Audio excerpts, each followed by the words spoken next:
bukan hanya itu doang yang diperhatikan Early tapi dengan game-nya. adanya early game dan dia juga menjadi salah satu orang yang bisa ke arah backline dengan cepat dan instan. Akai merupakan sebuah band yang menuju langsung kepada Fearless.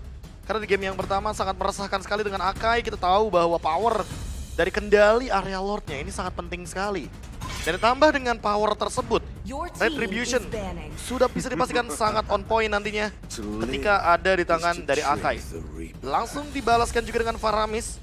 Karena bisa jadi untuk first pick fase pertama, kita tahu Faramis, Valentina ini juga kerap kali menjadi sebuah opsi favorit bagi masing-masing tim. Ini biasanya ya Rakio sih dengan adanya first pick seperti ini, terus mereka tadi di game yang pertama juga udah di-ban-banin juga sampai dengan ke Balmond. Balmond bisa aja menjadi first pick atau Balmond bisa aja menjadi second pick mereka di saat nantinya first pick sudah dilakukan, lalu ada dari Rebellion, lalu mereka mengambil dan disitulah posisi mereka untuk bisa mengamankan langsung hero yang mereka tuju gitu. Karena tadi di game yang pertama kan semuanya kayak mereka hero-nya di-ban, nggak dapat ininya, nggak dapat itunya, hingga sulit banget untuk membuat setup.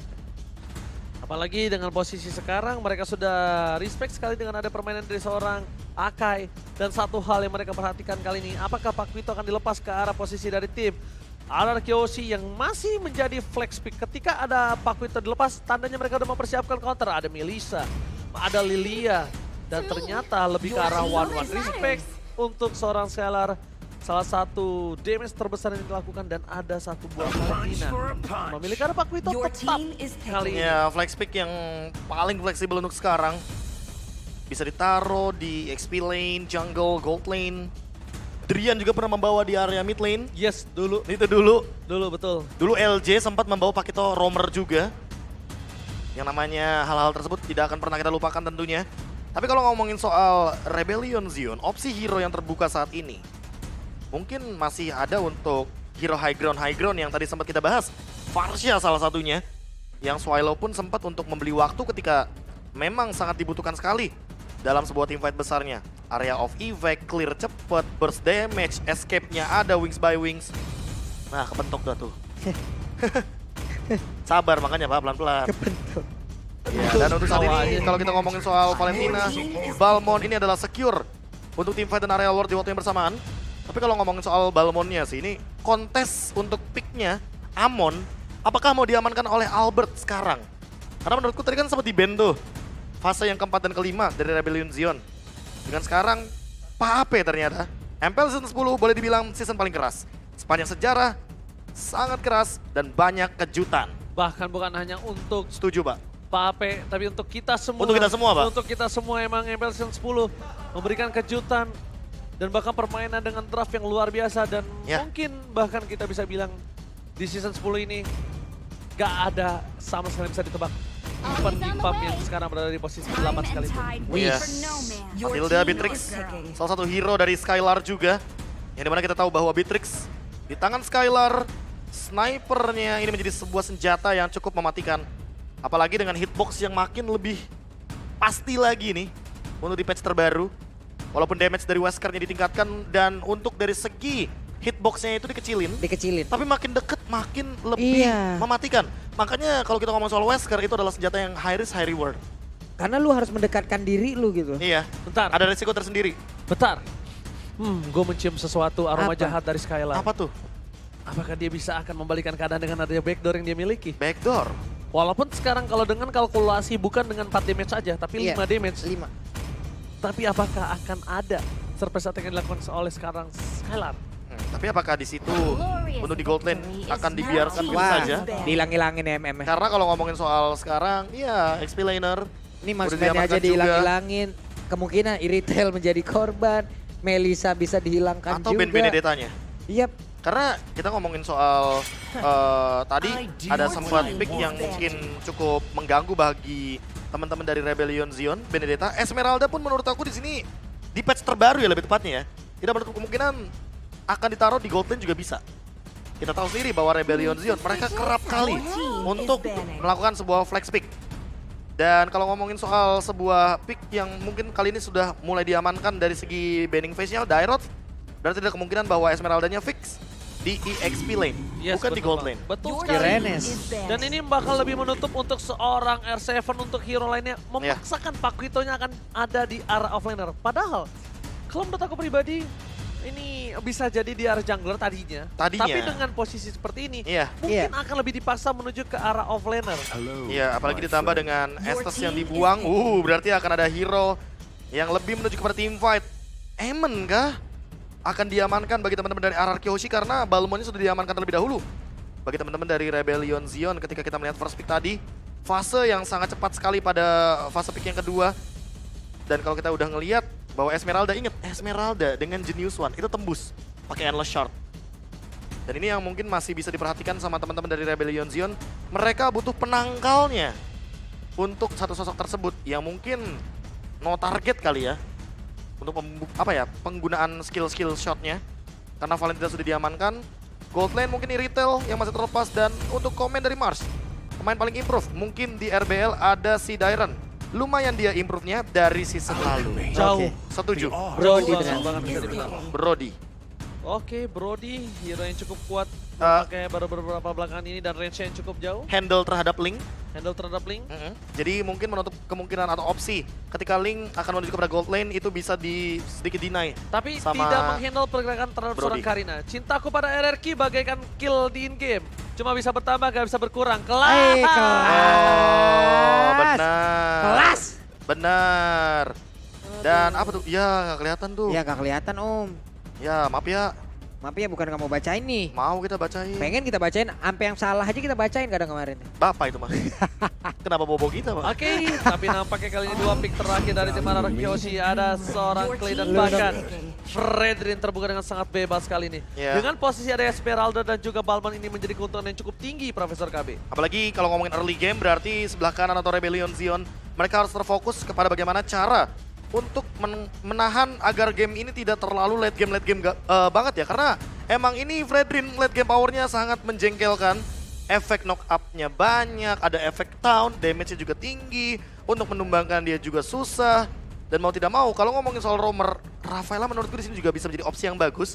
Karena memang untuk menukarkan damage burst dari Paquito, poking damage dari Matilda, Estes di ban, mungkin opsi terakhirnya adalah Rafaela karena dia punya efek slow.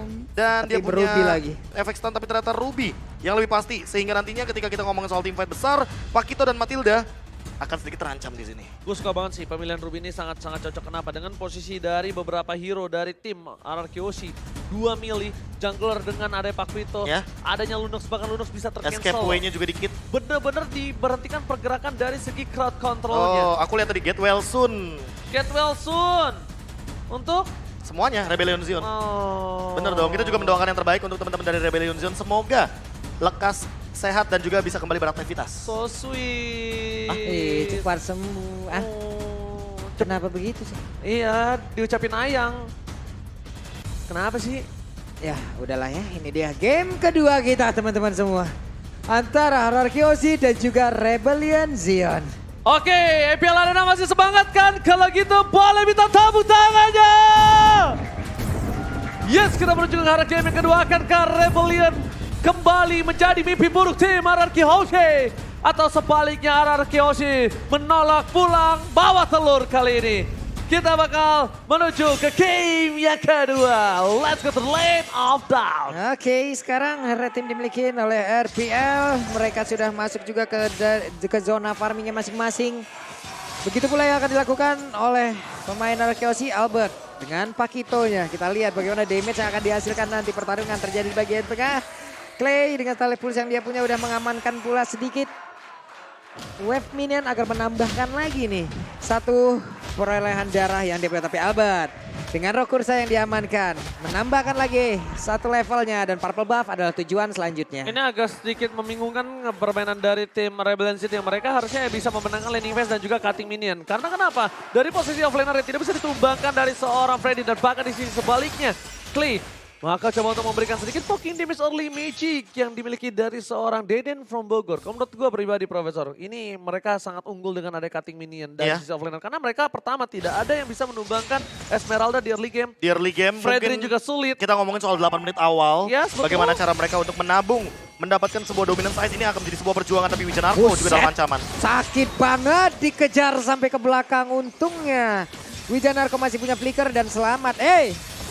Oh, Papulung one and only menuju ke arah tim Rebellion. Ini bukan bisa menjadi salah satu pilihan. No, mungkin alasan Pulung ada di Balmond. Bukan, sama ini juga. Ini bukan pertama kalinya. Beberapa kali juga sering, saya, Papulung juga, KB juga sering. Benar. Karena buat kalian yang belum tahu ini based on draft setiap gamenya. Betul sekali teman-teman ya. Jadi biar makin jelas juga informasi yang nanti kita berikan dalam in-game. Oke.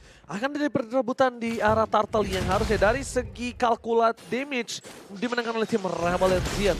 Tapi mampukah tim Araki Hoshi menguasai tim fight? Karena itu yang mereka butuhkan sekarang. Albert dengan kepalan tangan merahnya tapi terperhatikan berkan oleh seorang Wijanarko dan bahkan Retribution di tangan seorang Fearless kembali.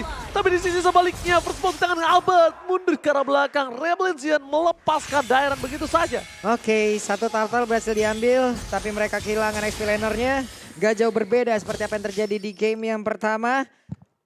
Masih seperti biasa, belum terwipe out ya. Ini masih di early game. Kalau memang kalian mau wipe out, apalagi ke Tombe. Gas tuh.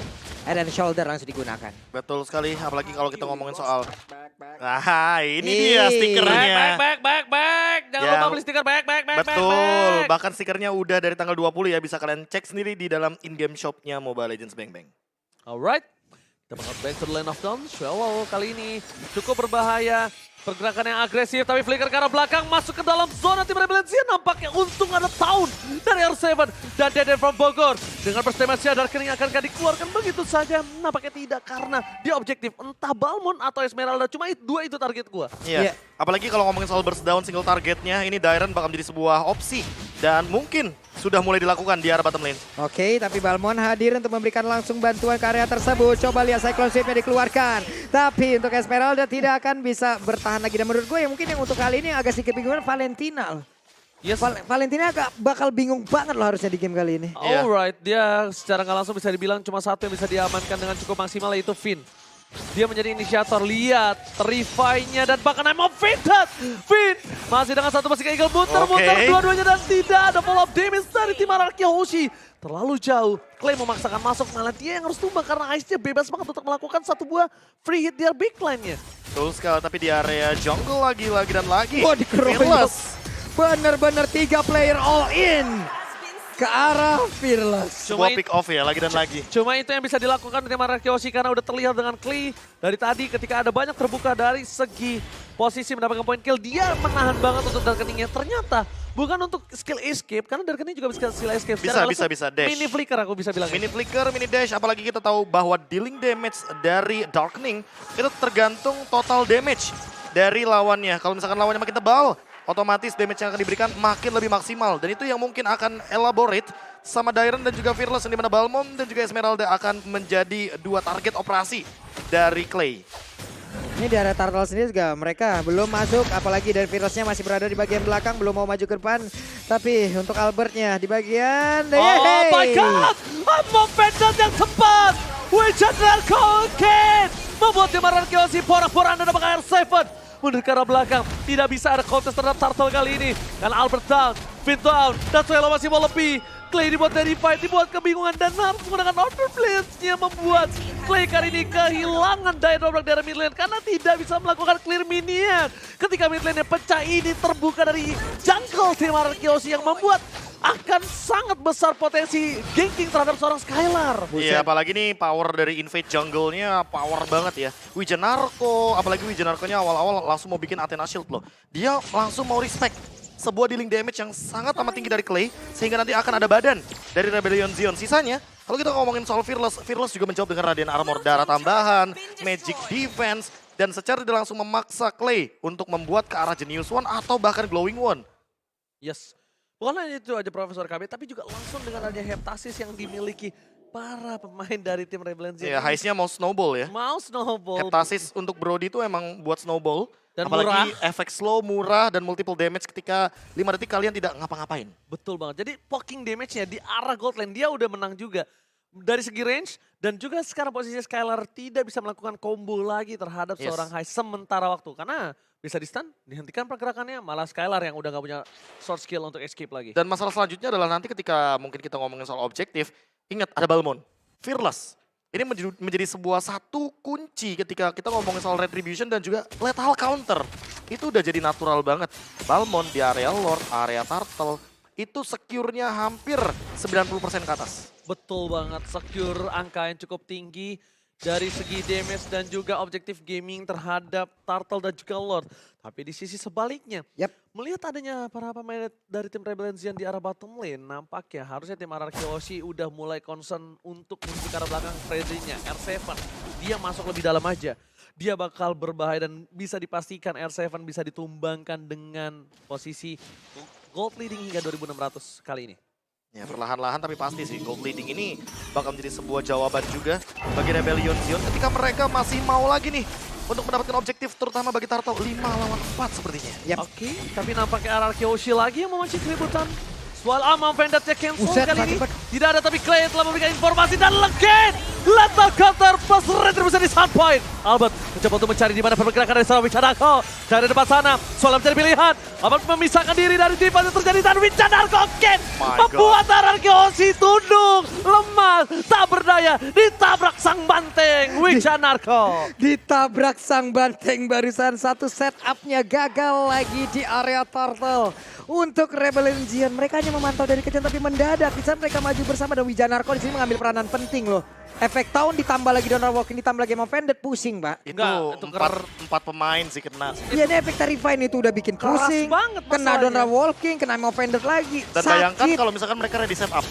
Jadi empat-empatnya di follow up. Itu udah kayak jadi Jadi, kacau banget. pertama, Turtle dapet, Turtle dapat, Yep. Immobilize dapat, Iya. stun ada. Terrify, Terrify lengkap damage, itu. burst damage. Iya Mau benar-benar. kabur ada tahun depan memori, puyeng kepala. Oke, kita ngomongin soal kayak Rebellion Zion dengan all-in-nya mereka. Ini bisa menjadikan sebuah teamfight yang besar dan manis. Tapi poin eksekutornya harus lebih diperhatikan. Karena apa? Ketika Lord sudah didapatkan, apakah memang itu jalan terbaik mereka untuk melakukan setup terlebih dahulu? Karena ketika udah ada Lord atau Turtle yang ditumbangkan, berarti Fearless. Lethal counternya udah nggak ada. Source skill-nya mungkin udah minim. Dan itu yang mungkin harus dipertimbangkan untuk teamfight selanjutnya. Karena winning condition-nya tadi udah sempat kita lihat. Bahwa RRQ Oshi sangat kuat untuk di counter setup. Udah jadi senjata mereka sekarang. Lord dapat musuh, nggak masalah. Mereka bisa lawan dengan memakan hero. Nah, Rebellion Zion kalau mereka mau maksain untuk teamfight pada winning condition seperti ini. Wah, Oh ini my nih. god. Ini dia maksudnya. Oh my god. Ini bukan pertanda yang baik. Kenapa ketika Finn tumbang, R7 di atas itu nggak bisa mendorong. Dengan Fredrin dia bukan hero split pusher. Ingat, ini hero team fight. Mereka harus bawa game ini karena lead game. Dan bahkan kalau sudah digunakan, Clay terperangkap di dalam zona yang berbahaya. Dan bahkan Des kali ini membuat Clay ditumpahkan. Tidak ada darkening. Mini Des telah dilakukan tapi no flicker for Clay. Ketika Lord muncul ke lane of dan daya dobrak menuju Iya. ke Esmeralda dan Palmonnya tidak ada. Dan itu yang sempat kita bahas. Apakah bakal ada teamfight balasan dari RRQ Oshi? Ternyata enggak. Enggak dibiarkan Enggak. sama Rebellion Zion. Karena Karena nggak mereka ada. mau pick off dulu. Yes. Mereka pick off, mereka makan hero-nya. Tanpa adanya member lengkap dari RRQ Oshi di sini. Secure Lord enggak cuma 90% tapi 100%. Iya 100% karena untuk RRQ Oshi menabrak posisi sekarang dengan ada 3000 gold 3 difference. lawan 5 lagi. 3 lawan 5 itu akan bisa terwipe out dan bahkan menghilangkan semua base turret mereka dengan cepat. Wah itu bahaya banget sih kalau misalkan masih mau dipaksain. Dan kalau kita ngomongin soal bagaimana gold leadingnya sekarang menuju ke 5.000. Menuju ke 5.000 mendekati ke angka 8.000, 10.000 itu lebih berbahaya lagi. Lebih jauh lagi. Kalau seandainya pick off-nya masih berjalan. Iya. Dan ini dari tadi ya, Wichanarko aku perhatikan. I'm Offended-nya, Don't Run Wolf King-nya selalu menjadikan sebuah malapetaka juga di sini. Jadi Wichanarko kan cuma ult dan juga skill 2 yang dimainkan untuk sekarang. Oke, Oke. tapi ternyata nggak jadi all-in. Itu dia. Clay terperangkap. Masih sempat dalam posisi Order Billions nampaknya kali menyelamatkan dirinya. Tapi again and again Wichanarko. Wichanarko 2 game secara berturut-turut dengan Rubinya membuat tim RRQ Oshi benar-benar ditabrak abis-abisan. Tabrak aja gas lah dan ternyata dibuktikan di dalam lane of 40. Iya, Clay-nya tadi selamatkan menggunakan flicker. Lalu ada sebuah efek IMU yang digunakan oleh Valentina. Sekarang Lordnya siap untuk masuk ke dalam area base yang ada di area tengah. Tapi R7 berada di luar sendirian menjadi abang-abangan penjaga portal. Akankah dirinya berhasil untuk melarang siapapun pemain Rebellion Rebellion masuk atau mereka akan berhasil masuk. Untung Lord kali ini mereka masih bisa dibantu dengan pasif dari turret. Tapi setelah kali ini yang cukup berbahaya untuk Super tim Minion. dari tim Arkeosi. Super Minion, Konsel telah dilakukan, Tipat akan dimiliki untuk Wijan Arko Ngarah Flicker dan bahkan dari Deden from Bogor berhasil mundur ke arah belakang. Untungnya, dan mereka harus hitung dengan adanya 60 detik lagi mereka harus lebih hati-hati dengan kalkulasi Wijanarko. Ini Karena kayak- Wijanarko yang dia tadi membuat tim fight ini menjadi kemenangan untuk tim Rebellion Zion. Dan aku suka banget cara disengage dari Rebellion Zion ketika mereka tahu bahwa oke, ini RRQ Hoshi. RRQ Hoshi adalah tim yang paling gemar melakukan defense di high ground. Betul sekali. Dan kita tahu bahwa dengan Magic Sentry mau tidak mau Magic di sini, Sentry-nya. RRQ Hoshi per 90 detik nantinya akan membuka map. Apalagi kalau kita ngomongin soal map bawah, sengaja ditahan. Biar karena nanti pas Magic lagi Lord. Sentry terbaik digunakan ketika Lord sudah up. Yes, betul Itu sekali. dia mungkin salah satu opsi kalau kita ngomongin soal fitur terbaru atau fasilitas baru yang ada di Land of Dawn. Fasilitas baru ya teman-teman Terima ya. kasih loh Bapak Kepala Pengadaan untuk Magic Sentry-nya, Pak. Terima kasih. Jadi ini kebetulan Di juga... kepala proyek kita ya? Kepala proyek saya kita. ada alokasi sentrinya hanya ada 4. Karena sisanya masuk ke dalam Land of Dawn. Betul Oke. sekali, Pak. Oke, terperangkap. Oh, Bakal pick coba off. dipaksa, Fearless jadi pilihan utama dan bahkan hilang begitu saja dengan Deden from Bogor. Tidak bisa selamat lagi karena Deden tidak ada Rebellion kali ini. Hanya dari kening dan ternyata masih ada tapi Deden seorang diri. Can you do it? Deden gak bisa berhasil mendapatkan Swallow karena tadi kalkulasi yang dia lakukan adalah 1 tukar 2 tapi ternyata impossible to think untuk seorang Deden menggapai pergerakan dari seorang Swallow. Terperangkap akhirnya walaupun Brilliant Order-nya juga udah berhasil dikeluarkan. Hanya saja yang harus dilihat satu orang berada di area tersebut menanti padahal dia duluan bisa di dalam rumputan dia jauh lebih dulu bisa melihat siapapun yang akan datang ke area tersebut. Iya, Tapi ditambah- kenapa mesti menunggu? Enggak Pak, berarti tadi yang saya lihat Kenapa ada masih Brilliant menunggu? Swallow ya? Iya, itu lebih ke tukeran aja untuk kita tahu Order Billions ada 2 di sini. Ada Swallow juga dia bisa Sayang meng-copy. banget Pak sampai dengan Fearless-nya kan Iya. yang lenyap kan. Tapi mau nggak mau karena harus di all in. Untungnya nggak shutdown, untungnya nggak shutdown. Iya, apalagi itu tadi kita ngelihat bahwa R7 udah ngeluarin semua skillnya. Bahkan kalau kita ngomongin soal Fredin, kalau misalkan dia tidak di follow, apakah sayang sekali ketika malah Fearless-nya mengembalikan keadaan. Dan itu bisa jadi counter attack Oh. yang mematikan sekali. Oh ini nggak baik banget untuk Finn. Ini Finn kalau terperangkap dan dia bakal bisa di take down dan bakal di all in. Ini berbahaya sekali tapi lihat Amon Vendetta keluarkan. Informasi yang diberikan ternyata KT ingin dilakukan Finn. Sangat berbahaya. Rebellion Zion ini saatnya mereka untuk mundur dan kini dikeluarkan Tyrant. Mencoba untuk menahan damage dari seorang Clay karena perbedaan 2 level ini ternyata menguntungkan seorang Tyrant. Di posisi selanjutnya mereka bakal coba dipasang team fight. Albert knock outside, Wijan akan mencoba I'm offended terhadap Albert dan lethal counter. Gak berhasil membuat Albert tumbang. Bahkan di sini sebaliknya, Skylar lah yang berhasil mendapatkan keuntungan. Mencoba untuk mendikai perbaikan dan ternyata perbaikan yang dilakukan Rebellion R7? ini sangat mahal. R7 ditumbangkan dan oh my god, Renner Rapati is on point. 1-1 dari masing-masing explainer. Cuman Oh, yang harus digarisbawain Albert. adalah Rebellion Zion. Berhak harusnya mendapatkan lagi ke arah Lord ini. Walaupun Albert mengendap-endap mencoba untuk membalikan keadaan dan kembali ke Iya. dalam area Lord tersebut. Tapi itu Itu Finn tadi. bagus banget kitingnya loh. Kayak- Oke, Kitingnya kita ngomongin ampun, soal Pi. kitingnya berhasil, tapi untuk bagaimana zoning yang diberikan sama Dairen dan Wijanarko ini menjadi poin plus. Poin Mereka plus. tumbang, tapi still worthy. Karena pertukarannya apa? 2 untuk 2 juga, harusnya Lord. tumbang, terus dapat Lord. Finn juga bisa dibilang menjadi sebuah tanda kutip, yang ini bisa dibilang dibonyokin bener-bener sampai habis dan itu harus membuat Skylar mundur terlebih dahulu ketimbang nanti dia menjadi korban selanjutnya. Benar banget. Di sisi sebaliknya, bahkan dari tim Arkeosi, mereka harus coba ngedefend. Lord kali ini di depan dari turret, tapi lihat konsil diberikan, dipukul mundur. R7 berada di garis depan, karena memang itu yang bisa dilakukan oleh seorang R7 dan para pemain dari tim Arkeosi. Kali ini nampaknya masih berhasil memberikan sedikit perlawanan di arah mid lane turret. Tapi nampaknya Super Minion tidak akan tinggal diam dan masih bergerak untuk menuju ke arah base tim Arkeosi. Yap, ini di Skylar juga sekarang udah berubah lagi dengan Rena dan juga Nibiru ya. Karena tadi dia harus mencari masa tenang karena dia sebelumnya memegang banner. Dan itu tidak baik pula di dalam pertempuran untuk dari ultimate. Oke, baik, tapi dari basic attack-nya mungkin dia akan berpengaruh apapun. Oke, bukan hanya itu Pak Bolong. Maka coba dibahas team fight. Menuju ke arah top lane, fokus menuju ke arah base turret milik kita tim Rebellion. Tapi nampaknya tahun ini bikin dari seorang R7 kali ini tidak berhasil mendapatkan impact.